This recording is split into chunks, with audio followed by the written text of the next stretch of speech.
Okay, in order to prevent yesterday's shenanigans like we had seen in the Sean Monahan and Capo Caco trade video, I have to say this at the beginning of this video. I'm recording this audio on the night of Friday, February 2nd. I just got back home from volleyball with the boys. It was a good night, and I am recording this video to be pre-scheduled public on YouTube on the morning of Saturday, February 3rd. So if there's anything that happens regarding this player and his team, if there is a contract that is signed, if there is a total invalidation of the comments I make in the title and the thumbnail and in this video itself, then I'm sleeping.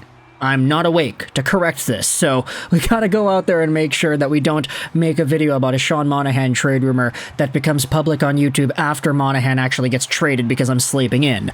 But today we are heading over to the Pittsburgh Penguins and talking about one of the guys that has been discussed multiple times as a trade candidate.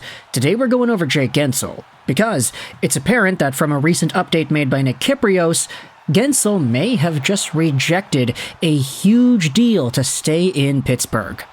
Now, before we go over the nitty-gritty details of our update, let's just go over the profile. 29 years old, left-wing center, 5'11", 181 left-handed guy, signed to the end of the season, making $6 million a year. Jake Guentzel is on pace for 87 points, which would be a career high. He's on pace for 39 goals. That wouldn't be a career high. He's hit 40 twice in his career already. And he's on pace for 48 assists. He has been very good this year. And ever since making his debut with the Penguins in 2016-17 and winning himself a Stanley Cup, you could definitely see that Guentzel has a resume that boasts top 6 NHL skill. This guy can shoot, this guy can score, but because he is on an expiring deal and because the Pittsburgh Penguins are not really the best right now, you could very well say that the potential of Guentzel re-signing in Pittsburgh and staying as a Penguin long-term may be up in the air. Who knows if he would want to stick around in the team that has an aging core with the likes of Crosby, Malkin Letang, and Erik Carlsson? Who knows if he feels this opportunity to go to free agency and get himself a big money deal would be the last chance for him to go out there and secure the bag? Who knows if maybe he'd prefer to get traded to some other team that's more likely to contend in the postseason this year for another chance to chase that ring. No disrespect, of course, to Crosby, Malkin Letang, and Carlsson, but this team, the Pittsburgh Penguins of 23-24, have just not been it.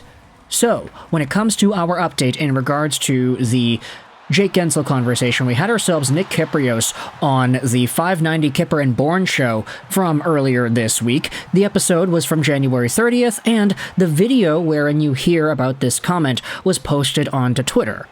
What should the Penguins do with Jake Guentzel? Frank Saravelli discusses their options for the forward on an expiring deal with Real Kipper and Bourne. Now, I will leave a link in the description to the video if you want to go ahead and listen to it yourself, but what I'll also leave a link in the description to is the yardbaker.com article, which goes out there and summarizes what Friedman says on this radio segment. So, take a look at the paragraph here in the Yardbaker piece. No contract talks plus a struggling Penguins team, Guentzel has become a hot name around the trade deadline. The Penguins likely want to keep around one of their best top scorers, but it seems if a new deal isn't on the horizon, Kyle Dubas will not be afraid to pull the trigger. According to Sportsnet's Nick Kypreos, there was an offer on the table for Guentzel, but obviously pen was not put to paper. It's my understanding that there may have been something offered to him in the ballpark of $50 million, Kypreos said, and as of now, he's not signed. Let's just put it that way.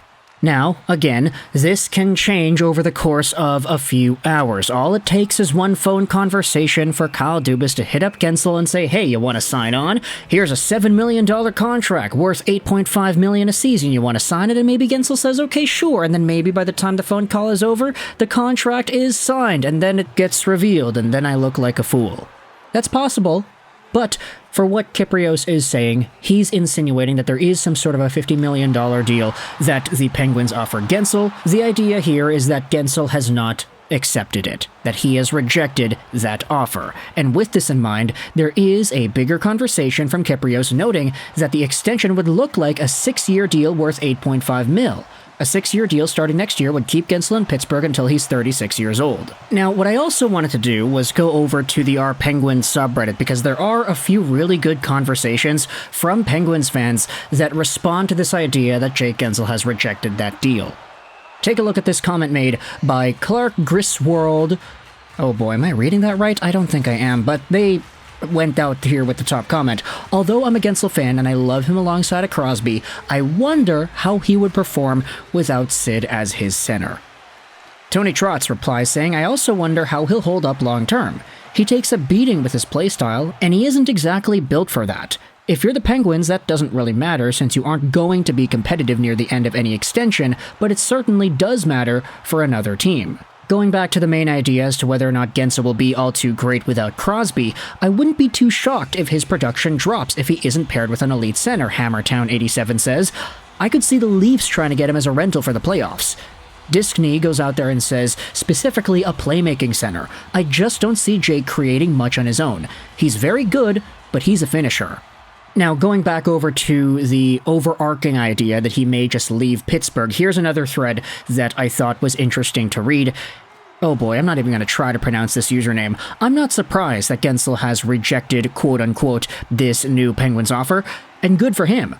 I'll never begrudge a player for getting paid. Make all the money you can in the brief window you can. Team sports fans blur the line for fans, but I'll never get takes that players should take discounts.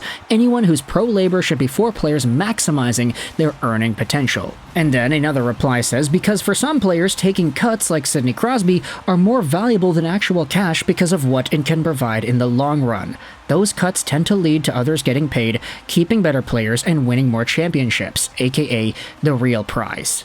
And then there's another idea saying, hey, I'm not totally surprised. With the cap going up, he could probably get some team to pony up 10.5 or whatever over 5 years or more. And so now, the idea of Jake Guentzel becoming a rental seems to have really opened the door to the rest of the NHL. Of course, you can take Kyprios at his word, you cannot believe Kyprios, it's all up to you.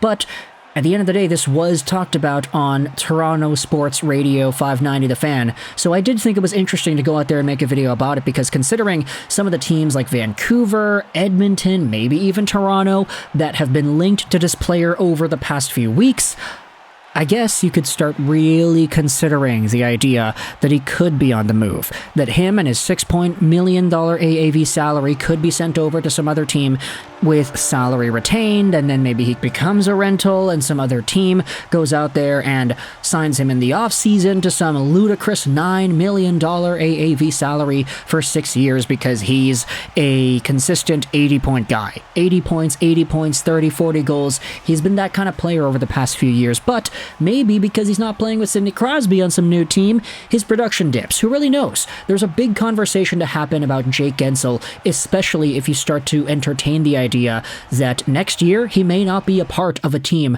that includes the likes of Crosby, Malcolm Letang, and Erik Karlsson.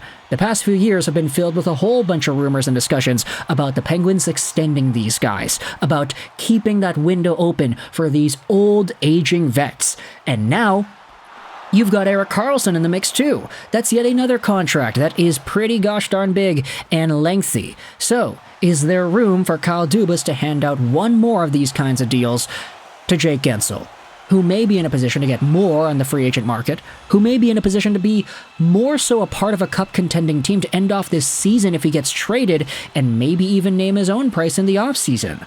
Who really knows? Let me know your thoughts in the comment section below about this entire idea that Jake Guentzel has rejected an $8.5 million AAV extension with the Pittsburgh Penguins for 6 years. What are your thoughts on his status as a rental, and how much do you think he gets on the open market? Furthermore, if he's on a different team without Sidney Crosby, how many points do you think he maxes out as in terms of a year-by-year production? Does he go from a 90, 80-point guy to a 70-point guy, 60-point guy? Does he max out at 25, 30 goals a year? Is the Sidney Crosby effect that important in Jake Guentzel's profile of a player? Let me know your thoughts in the comment section below. I hope you enjoyed this video. And bye.